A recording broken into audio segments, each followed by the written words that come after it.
Thank you very much. First of all, I want to thank my good friend Lloyd Cook for confusing my age and for mentioning my books. My wife asked me to announce that they're still on sale. It's a great pleasure and very exciting to come here to see this tremendous crowd and to hear the beautiful music. It was superb. And to present a few thoughts to you about the world as I see it, and I'll be fairly brief.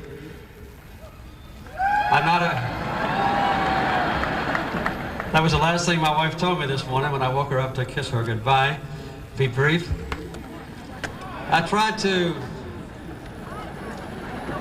Sometimes I try to start a speech with a joke. I'm not a good joke teller.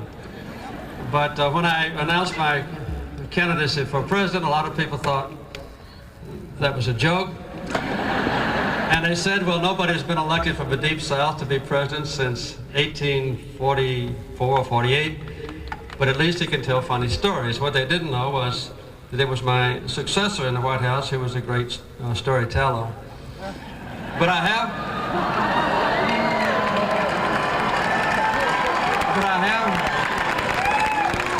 to be honest with you. I have had a chance to tell good stories. When I was president, everybody thought my jokes went over quite well. And even after I left the White House and went to Japan, I had a true experience that might illustrate this point clearly. I was asked to make the graduating address at a small college near Osaka in South Japan.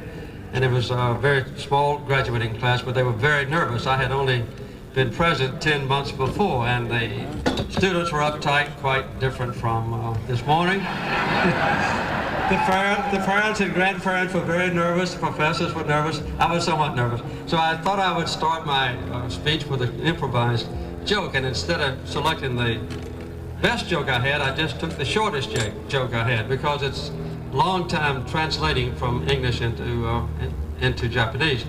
So I told the students my short joke left over from the governor's career, and the interpreter gave my joke. Everybody collapsed in laughter. It was the best response I've ever had to a joke.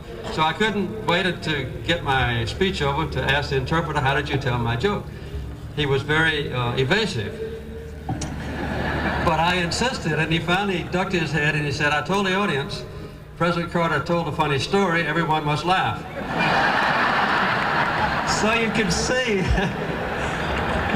that there are some advantages in having been President of the United States. Another advantage, obviously, is being invited to come here to make this address at LSU.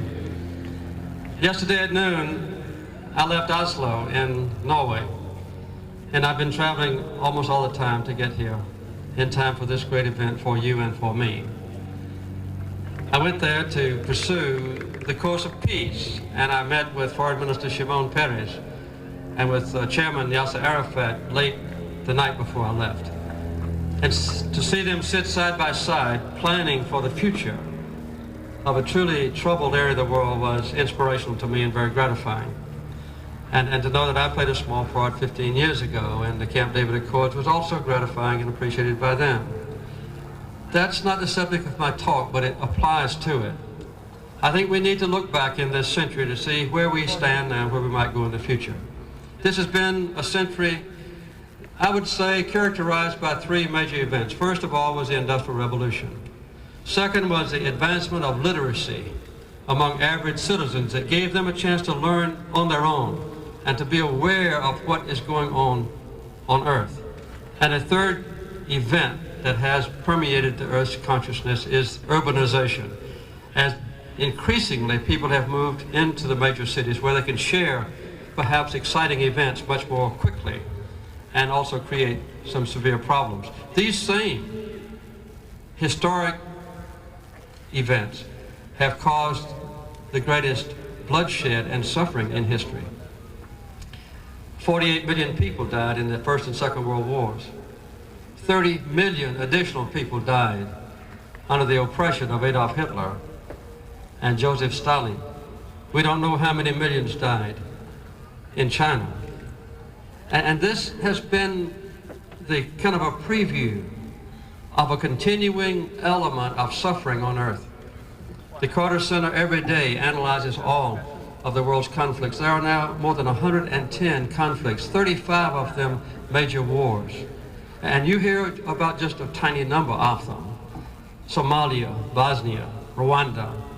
You don't hear about the other 32 that are equally or even more oppressive on their own people. More than 1 million people had died in Ethiopia in a 30-year war. More than 1.5 million people have already died in Sudan alone. I don't have time to mention the others. The point is that we are in the midst of a world in change. There are some other beneficial elements to be derived from the three major elements: the Industrial Revolution, urbanization, and literacy. We now have seen the end of the Cold War. And this opens up a tremendous opportunity for you as young Americans to take advantage of being citizens of the only superpower. What will we do with this new opportunity? Obviously, we're concerned about some basic things: peace on earth, freedom, democracy, human rights, environmental quality, the alleviation of human suffering. Those are easy words to say, but they're very difficult words to accomplish. The world is getting worse rapidly. And it's time for us in this great country to see that we cannot depend just on our government to achieve those noble goals. I really went to Norway late last weekend to give an award to the people who were responsible for the peace agreement that was signed September the 13th on the South Lawn of the White House. The fact is that the United States had nothing to do with the consummation of that agreement. It was done by a few Norwegians. Do you know who they were? They were social scientists. They were not even in government at all. They were representatives of the Institute of Applied Social Science. And this is what I think is important for you to remember if you don't remember anything else that I say today. It is not the responsibility of a major government or a president or a mayor or a governor in your own most local lives to bring about change. We have to have a combination of the great strengths of our country. The Carter Center has a number of programs in Africa, more than 24. And last year, Lod Cook, who just spoke before me, representing ARCO, traveled with me and my wife and a few others to Ethiopia, where we are trying to bring about a change in that government to overcome, and in that country to overcome 30 years of war, as I've already cited. Their plane stopped me in Sudan to try to help end the war that has cost 1.5 million lives. We also visited Kenya, where I had negotiated at length with both those countries' leaders earlier on, and to go to Uganda, perhaps the Garden of Eden of the world, and also to visit others where we're trying to eradicate a horrible disease called guinea worm. And I know that ARCO, a major American corporation, combined their efforts with DuPont that gives us filter cloths for the entire world, and Merck and Company that gives tablets free of charge in perpetuity for every country on earth that has river blindness. This shows that the American corporate community can become involved with a non-governmental agency like the Carter Center, a private citizen who happens to have been President of the United States, yes. But I think the greatest repository of opportunity for future change on earth are the great American universities. We have a lot of competition from Japan and Europe and so forth on who is going to be triumphant in trade, commerce, technological advantages and developments. But we don't have any competition on earth about where are the greatest universities, where is the greatest center of higher education. How well are we doing at Georgia Tech, or University of Georgia, or Emory University, where I've been teaching now for 12 years, or LSU, or Harvard. Not long ago, I was in Kenya at a banquet with some African leaders, and I had a little tape recorder, and I asked them, because I had to make a speech in New Orleans, as a matter of fact, to Southern university leaders. I said, what do American universities mean to you in your life? These were ministers, some prime ministers and some ministers of education, agriculture, finance, health, and so forth. One from Seychelles said, they are rarely relevant. A woman, Minister of Agriculture from Uganda, said, what is known is not shared with those needing to know. Information is just exchanged among academics who never witness hunger or have personal knowledge of torture or see a denuded landscape. How many university presidents have been in a village where river blindness is prevalent or guinea worm a constant plague? A minister from Ghana said, we know that almost everything is connected: health, nutrition, environmental quality, political stability, human rights. Some leading educators understand this, but the information is not even shared with our government ministers, whose decisions have controlled our lives. One from Zambia said, universities should be where the highest ideals are preserved, but we witnessed little interest in our problems. One from Nigeria said, one action is better than 100 conferences. A scientist whose work has brought direct benefits to perhaps more people on earth than any other, I asked him what he thought about higher education in our country. He says, and I quote him, in the education of my own children, I would want them to acquire three things. First of all, an inquisitive mind, always exploring new ideas, questioning old ones, not afraid to challenge the status quo. Second, I would want them to know that there's a cause and effect relationship. This is not a fatalistic world inhabited by people whose suffering is inevitable and whose problems cannot be solved. And third, he said, I would want them to know that they are world citizens. Their lives are inextricably tied to those in other nations. I would want them eager to learn foreign languages, forced to, if necessary. Well, I think you can see that on a global basis, the world is indeed hungry for concerted leadership from our country. Government, corporations, private individuals, non-governmental organizations, great universities, and others. We really have not reached out to take advantage of these tremendous opportunities. Back in our own country, we experienced quite vividly, in at least remote consciousness, the greatest element of discrimination on earth. I grew up in the South, so did most of you. I saw the devastating effect on my life and on my neighbors' lives when we legally discriminated against our black neighbors. And to remove those shackles or millstones of prejudice was indeed a liberation for us all. In Sudan, the war is caused by religious differences between a fundamentalist Muslim government in Khartoum and mostly Christian revolutionaries in the South. But race and religion are not the primary discriminations in this country on earth.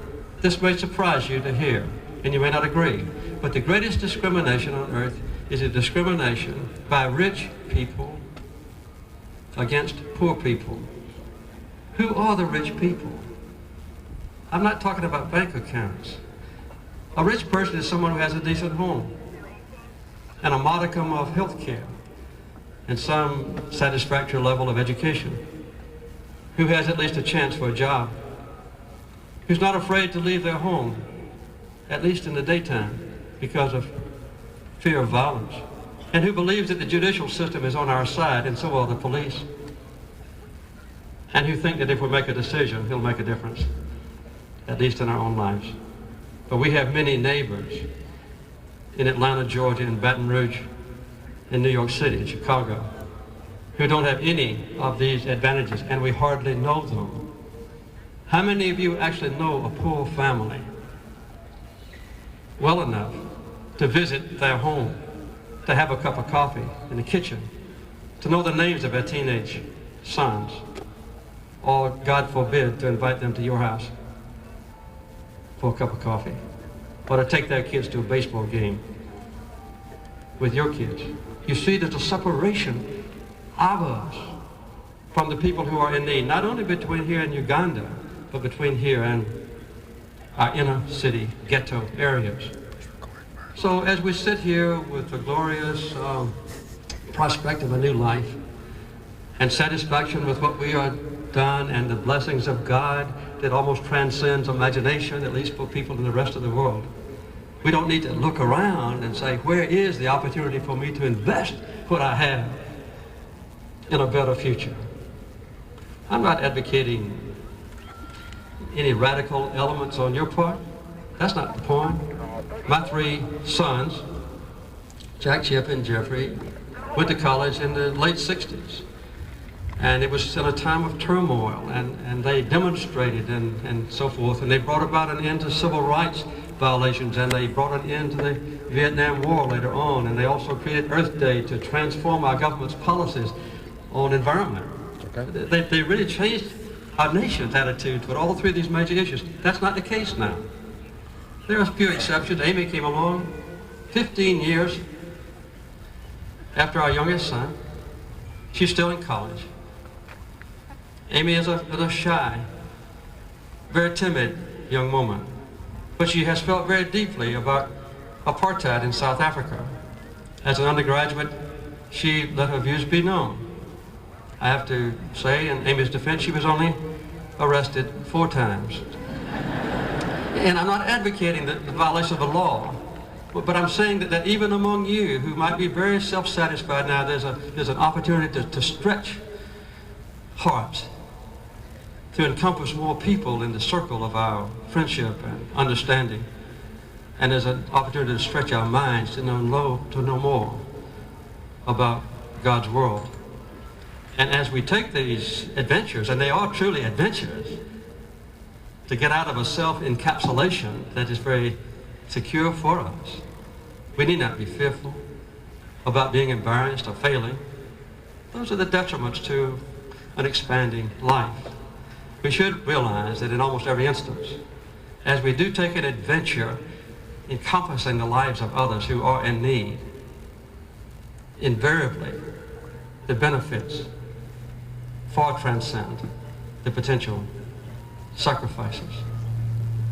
It's a great world in need of me, of you, that can be transformed by dedication to peace, to freedom, to independence, to democracy, to human rights, the alleviation of suffering, and the application of what we know is the highest ideal of a human being,